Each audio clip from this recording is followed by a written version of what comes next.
Vou ler, os irmãos queiram acompanhar em suas Bíblias, Salmo 37, versos de 1 a 4.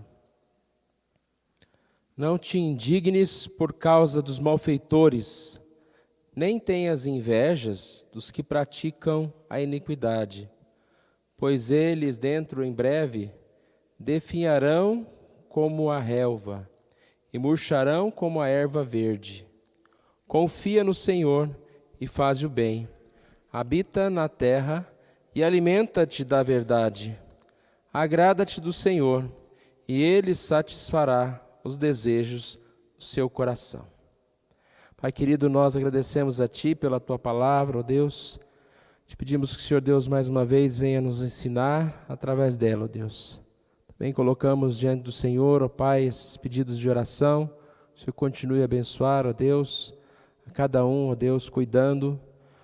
Abençoando, ó Pai, pastor Carlos, fortalecendo, ó Pai, a vida da sua esposa, do seu tratamento, ó Pai, cuidando também do pastor Gessia Maria, ó Deus, da Neuza, Senhor, da irmã do presbítero Pedro, da mãe da Lena, ó Deus, e também da mãe da Rita, da mãe da nossa irmã, ó Deus. Que o Senhor esteja cuidando, ó Pai, de cada um deles, ó Pai. Nós te pedimos que o Senhor Deus abençoe essas vidas. E obrigado, ó Pai, pela oportunidade que o Senhor nos dá de estudar a Tua palavra. Nós oramos em nome de Jesus. Amém.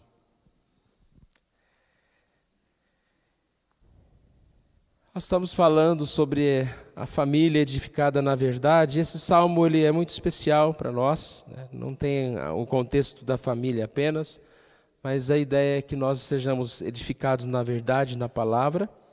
E essa verdade precisa estar na nossa família, no nosso lar. E eu gosto muito dessa passagem, especial aqui nesses versículos que nós lemos. Gostaria de deixar com os irmãos 3 palavras aqui. Confia, depois ele diz alimenta-te da verdade e agrada-te do Senhor. Acho um resumo tão próprio para nós, né, quando nós olharmos para essas palavras, o quanto elas resumem a vida cristã. Quanto elas resumem a nossa vida no lar, a nossa vida no trabalho, no dia a dia, a vida pessoal, né? Confia, alimenta-te da verdade e agrada-te do Senhor. Nós vivemos em um mundo de contrariedades, né, de dificuldades.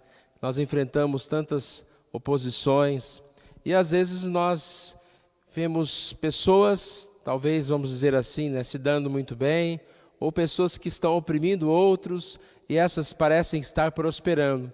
E o salmista começa falando sobre isso. Não te indignes por causa dos malfeitores, não tenha invejas dos que praticam a iniquidade. Então não fique indignado. É difícil você ver um malfeitor, né, fazendo as coisas erradas e não ficar indignado. Mas não adianta a gente ficar indignado. E muito menos invejar, né? Como se eu que queria estar no lugar dele, ou eu que queria estar prosperando no lugar dele. A resposta é muito clara, nós sabemos, porque esses malfeitores, eles dentro em breve definharão como a relva e murcharão como a erva verde. Eles já estão entregues à sua sorte. O único momento que eles têm, né, de prosperar é agora, na sua indignidade, no seu roubo, mas enquanto que para eles está reservado a queda, nós, se nos mantermos firmes, fiéis, confiantes no Senhor, alimentando na verdade e agradando-se no Senhor, nós vamos viver muito melhor do que qualquer outra pessoa. Nós vamos ter essa paz com Deus. Sobre a primeira palavra, irmãos, confia no Senhor. Confiar no Senhor, não se indignar, não ficar aborrecido. Bom, Deus é digno de toda confiança. Esse é um tema que a gente sempre tem falado, né? Confia no Senhor. Às vezes a gente tem uma certa facilidade de confiar em uma pessoa ou numa marca específica, né? Nós gostamos de certas coisas e estas coisas, elas muitas vezes nos decepcionam. Qualquer outra coisa que nós colocarmos no nosso coração, que não for o Senhor, vai nos decepcionar. E nós podemos confiar naquele que é o Criador de todas as coisas, naquele que sustenta todas as coisas e naquele que vai nos dar a vida eterna. A palavra de Deus diz em Colossenses 1,16 que nele foram criadas todas as coisas. Também nós lemos em Hebreus 1,3 que todas as coisas pela sua palavra e poder são sustentadas, existem e são sustentadas. E a gente percebe, né, que a palavra de Deus fala passado, presente e futuro.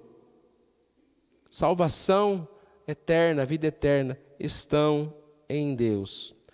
Nós, nessa semana passada, na reunião de oração de terça-feira, nós falamos um pouquinho e cantamos aquele hino 105, A Certeza do Crente, e realmente é uma mensagem muito interessante, porque o salmista ele fala em todas as estrofes, não sei. Não sei, porque Deus me amou, não sei o modo como Ele agiu, não sei se mal ou bem é destinado para mim no futuro, não sei se longe ou perto está a hora de Jesus voltar, não sei. Mas no coro, toda vez que volta, ele diz, mas eu sei. Então, não sei, mas eu sei. Eu acredito que é uma frase que a gente precisa usar muito nos dias de hoje, quando nós formos questionados de alguma coisa em relação a algum assunto, que hoje em dia você ouve um assunto, de repente outra pessoa fala totalmente o contrário daquele assunto. Então, aquele que é o santo vira vilão. Aquele que você tinha uma história, você conhece uma outra história. Então, você não sabe. Essa semana até ouvi uma história da lei da Maria da Penha ao contrário. Falei, gente, cada história que existe nesse mundo, né? Que a gente tem aquela história de uma pessoa que apanhou muito marido e está na cadeira de roda e ela virou a lei da Maria da Penha. Aí a pessoa contando a história diz que não é nada disso, que ela está na cadeira de roda por causa de um assalto que teve e ela tomou um tiro. E que depois ela brigou com o marido, porque o marido provavelmente, parece que eu entendi que traiu ela, e aí ela, querendo separar do marido, denunciou ele, falou que ele batia nela e não batia nada. Coitado, o marido é um coitado. Que história será que é certa? Né? Então tem uma história totalmente do outro lado, a respeito de coisas assim que a gente sabe, né, tão bem. Aí a gente fala, não sei.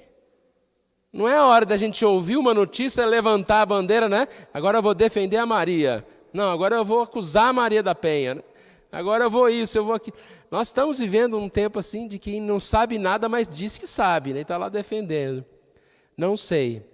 Não sei muita coisa. Eu não sei a respeito da minha própria vida, em muitas situações. Eu não sei, às vezes, a decisão certa a tomar. Eu não sei a respeito do meu próximo. Então, eu tenho que tomar cuidado em relação a muitas coisas que acontecem. Mas eu sei. Eu confio, e eu posso confiar em Jesus. E eu disse até na reunião que quem disse essa estrofe da música foi Paulo a Timóteo, 2 Timóteo 1,12. Estou sofrendo essas coisas, todavia não me envergonho, pois eu sei em quem tenho crido e estou bem certo que Ele é poderoso para guardar o meu depósito até aquele dia. 2 Timóteo 1,12. Então Paulo disse essas palavras. E o que ele estava dizendo? Que ele não se envergonhava. Ele podia estar sofrendo e as pessoas falando, mas esse Deus seu aí não nem te protege. Ou ele podia estar sendo chamado de louco. Você fica pregando aí num Jesus que ressuscita. Você está maluco? Ele diz, eu não me envergonho do que eu estou falando, porque eu sei em que eu tenho crido. E se há uma coisa que a gente não pode, nem precisa e nunca vai se envergonhar, é da palavra de Deus. Porque a gente pode afirmar com certeza, tudo que está na palavra é verdade. E nós podemos sim divulgar, nós podemos firmar a nossa vida nessa palavra. Eu posso confiar, não preciso me envergonhar. Eu posso confiar nesse meu Deus. Confia, no versículo 5 fala entrega, né? Confia e entrega. Essa é a ideia de confiar em Deus, porque eu entrego o meu caminho, sabendo que mais Ele fará. E assim eu busco o Senhor. A segunda palavra, alimenta-te da verdade. O texto diz, habita na terra e alimenta-te da verdade. Eu vi um paralelo aqui com João 17, 15 a 17, quando Jesus fala, não peço que os tires do mundo, e sim os guardes do mal. eles não são do mundo, como também eu não sou. Santifica-os na verdade. A tua palavra é a verdade.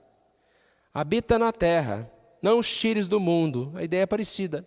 Então você não vai sair do mundo, você habita na terra. Mas você não vai se alimentar do mundo. Você vai alimentar-se da verdade. Você não vai sair do mundo, mas você vai buscar a santificação na verdade. E o que é a verdade? A tua palavra é a verdade. Santifica-os na verdade. A tua palavra é a verdade. Então nós vivemos no mundo e nós temos o privilégio como cristãos de ter o verdadeiro alimento, que é a palavra. E a gente percebe como esses dois pontos, eles se intercalam, eles se juntam. Confia, alimenta. Quanto mais nós nos alimentamos, mais nós confiamos. Quanto mais nós confiamos em Deus, mais nós queremos nos alimentar da palavra.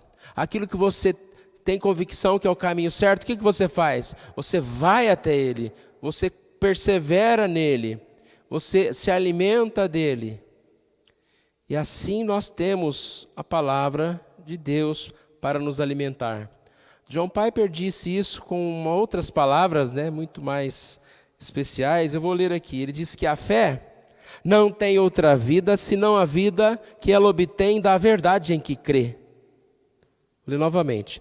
A fé não tem outra vida senão a vida que ela obtém da verdade em que crê. Portanto, se não alimentarmos com uma dieta consistente, que é a verdade que sustenta a vida, a fé murchará. A fé é sustentada pela verdade. A vida da fé está baseada naquilo que você crê. Olha como é importante nós nos alimentarmos. Nós tirarmos tempo para estar na casa do Senhor. Nós temos esse compromisso. Nós temos falado sobre isso, sobre essa necessidade da igreja ser essencial, porque a gente começa aqui, a gente participa aqui, e é bom, a gente tem, durante a semana, esse desejo firmado na palavra, no caminho, e a gente tem mais oportunidades de parar durante a semana também para meditar no Senhor. Se Deus nos der também a oportunidade de vir à igreja durante a semana, ou participar de um momento, de um culto online, ou de ler a palavra, nós precisamos disso para nosso crescimento, para o nosso fortalecimento espiritual. E assim nós vamos alimentando da verdade e nos fortalecendo nessa verdade.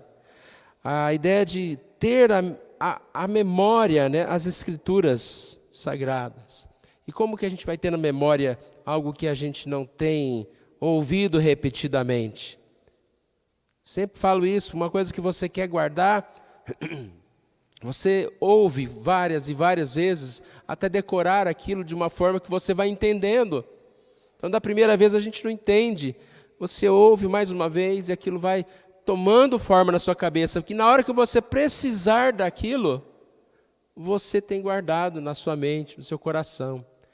E assim é a nossa vida, a nossa participação tanto na igreja como as coisas que nós fazemos dia a dia. Nós assim nos fortalecemos. Também disse na quarta-feira sobre duas palavras, foge e segue, baseado no estudo que nós fizemos em 1 Timóteo capítulo 6. Paulo diz, homem de Deus, foge e segue. Foge dessas coisas. Ele está se referindo ao que ele falou no início do capítulo 6, que eram pessoas que estavam com doutrinas erradas, pessoas que viviam em altercações, em discussões, em situações de busca apenas pelo material. Foge dessas coisas. Ele diz, segue o amor, segue a constância, segue a mansidão, a piedade, a justiça. E é isso a nossa vida. Fugir de tantas coisas que não nos levam a lugar nenhum. E toda oportunidade que nós tivermos, nos alimentarmos da verdade, daquilo que é bom, fazer boas coisas, participar da igreja e estudar a palavra, crescer assim nesses caminhos que são tão importantes para nós. Paulo ainda diz algo parecido em 2 Timóteo 2:22. Foge outro sim das paixões da mocidade, segue a justiça, a fé, o amor, a paz com os que de coração puro invocam o Senhor. E olha a ideia de comunidade aqui, né? Foge das paixões da mocidade. Porque sempre há uma comunidade. Se você está no mundo, é uma comunidade no mundo. Se você está na igreja, você tem uma comunidade na igreja. Foge do quê? Do mundo e das amizades, das pessoas, e vamos, entre aspas, dizer, das festas, das coisas do mundo. E busque a justiça, a fé, como? Com aqueles que invocam o Senhor. Eu vou ler novamente uma frase que eu li hoje cedo, de Theodore Roosevelt, que ele diz que você pode adorar a Deus em qualquer lugar e em qualquer tempo, mas provavelmente não conseguirá fazer isso antes de aprender a adorá-lo num lugar reservado e num tempo específico. A gente falou a respeito disso. Não que só a igreja ensina a palavra, não que só na igreja eu possa adorar a Deus, mas se você não tem um lugar, um tempo específico para parar, você acaba não tendo tempo nenhum. Então são tantas coisas na vida assim. Ah, não, eu sou autodidata, eu aprendo sozinho. Ah, não, eu faço academia sozinho em casa. Ah, não, eu faço isso sozinho. Se você não tirar um tempo específico e parar para fazer aquilo, e muitas vezes com um profissional, com alguém que te ajude, dificilmente sozinho você vai fazer. Sempre você vai ter uma desculpa. Trazendo isso para a igreja é muito mais claro, muito mais certo, porque a igreja foi o Senhor Jesus que nos deu, nos deixou, nos ensinou que nós devemos estar reunidos, e aqui nós podemos assim ter esse privilégio, né, de falar na mesma linguagem. Nós podemos ser pessoas totalmente diferentes em sentidos, em formação, em conhecimentos, em questão de morar em lugares diferentes, mas quando a gente vê o estudo da palavra, é a mesma palavra para todos nós. E aí nós confirmamos aquilo que nós cremos. É tão bom quando você vem à igreja e você ouve uma palavra que você realmente estava pensando naquilo. E você concorda, porque é algo que o Espírito Santo já falou também ao seu coração. E você vai mais uma vez fortalecido para casa. E esse texto, Paulo está falando a respeito de separar-se, né? 2 Timóteo 2, separar-se para a obra de Deus, como um instrumento para ser usado nas mãos dele. Terceira palavra, agrada-te no Senhor. Agrada-te do Senhor, e Ele satisfará os desejos do teu coração. Eu sei que talvez a maioria saiba o que esse versículo quer dizer, mas ainda tem pessoas que confundem, leem esse texto assim, dizendo, agrada-te do Senhor e Ele satisfará os desejos do teu coração, como se você começasse lá, digamos assim, vou agradar um pouquinho a Deus e Ele vai fazer tudo o que eu quero, né? Não tem nada disso nesse versículo. Aqui está falando que eu vou me agradar do Senhor, da presença do Senhor, da comunhão com o Senhor. E quando eu me agrado no Senhor, ou do Senhor, na presença do Senhor, Ele satisfaz. É como se eu dissesse, você vai ali em tal restaurante e vai se agradar, vai almoçar ali. Aí você sai de lá, estou satisfeito, porque não pode falar que está cheio, né? Estou satisfeitíssimo, então, né? Que é muito. Você saiu satisfeito. Essa é a ideia. Busque ao Senhor. Cultue, adore ao Senhor. Alimenta-te da verdade. Confia no Senhor. E você vai estar satisfeito. Ele satisfará os desejos do teu coração. Quem não acorda um dia sem aquele desejo de satisfação, aquele desejo, parece que está faltando alguma coisa para que eu fique satisfeito. Então, essa é a principal busca do homem, satisfazer o desejo do seu coração. E o texto diz, Ele satisfará o desejo do seu coração. Ou seja, Deus é suficiente. Deus é suficiente. Os caminhos de Deus são suficientes.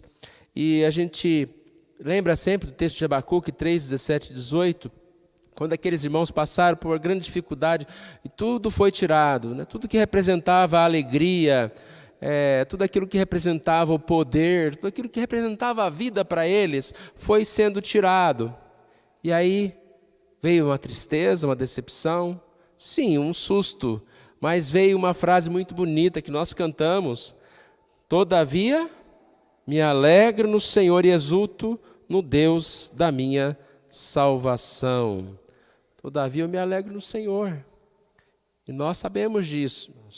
Nós queremos que possamos sempre ter o nosso sustento, que possamos sempre ter as coisas que nós precisamos, mas sabemos que isso não é uma realidade nesse mundo.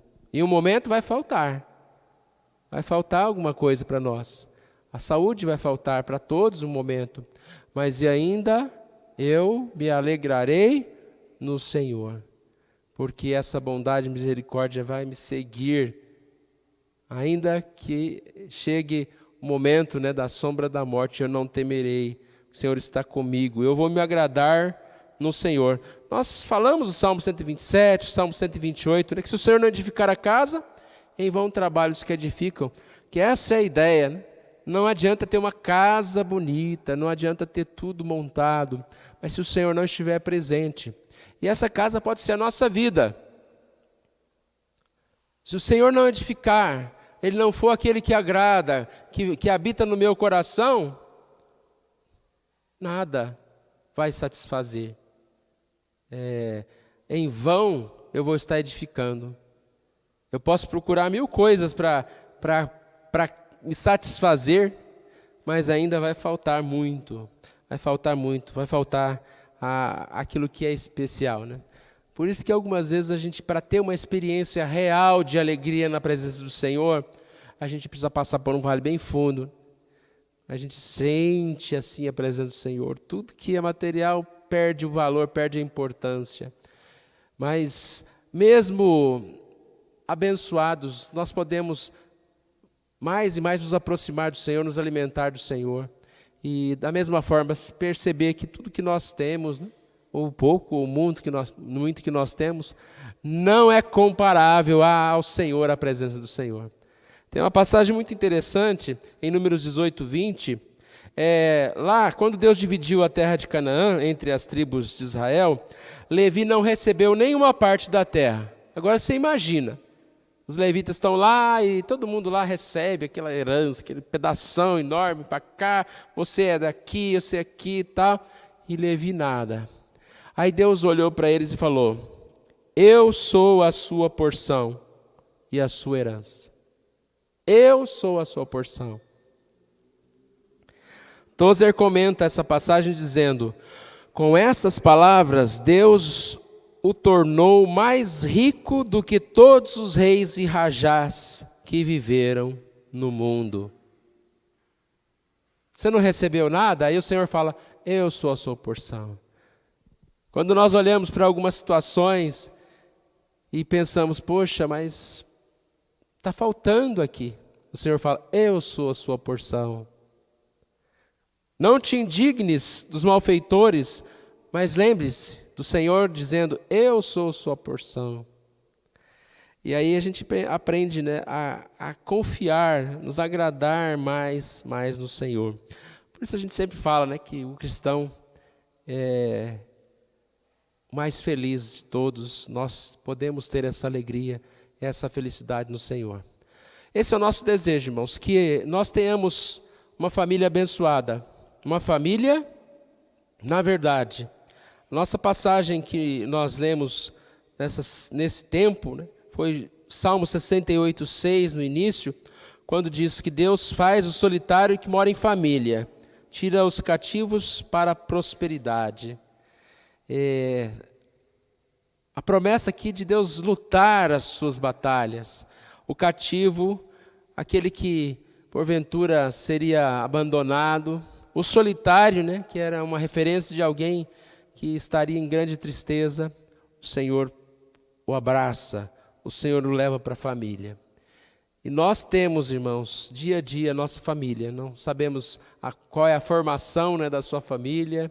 É numerosa, é pequena, já está há muito tempo, está começando.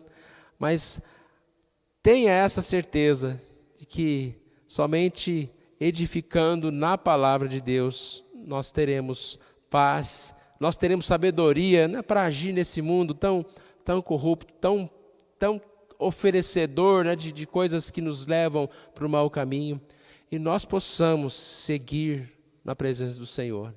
E guarde dessa noite essas 3 palavrinhas: confia no Senhor e faz o bem. Alimenta-te da verdade e agrada-te do Senhor.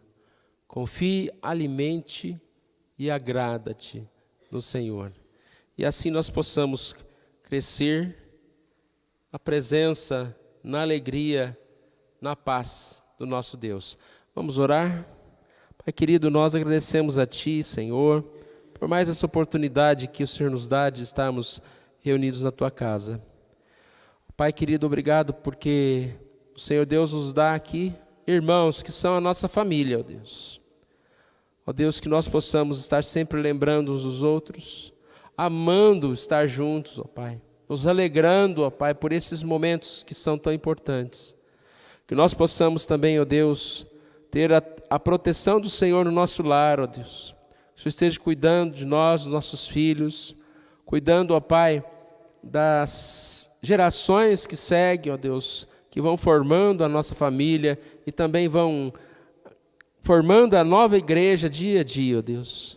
E que o Senhor nos abençoe para que nós possamos ter a Tua palavra, uma família que vive na palavra do Senhor, ó Deus. Obrigado, ó Pai, pela Tua mensagem.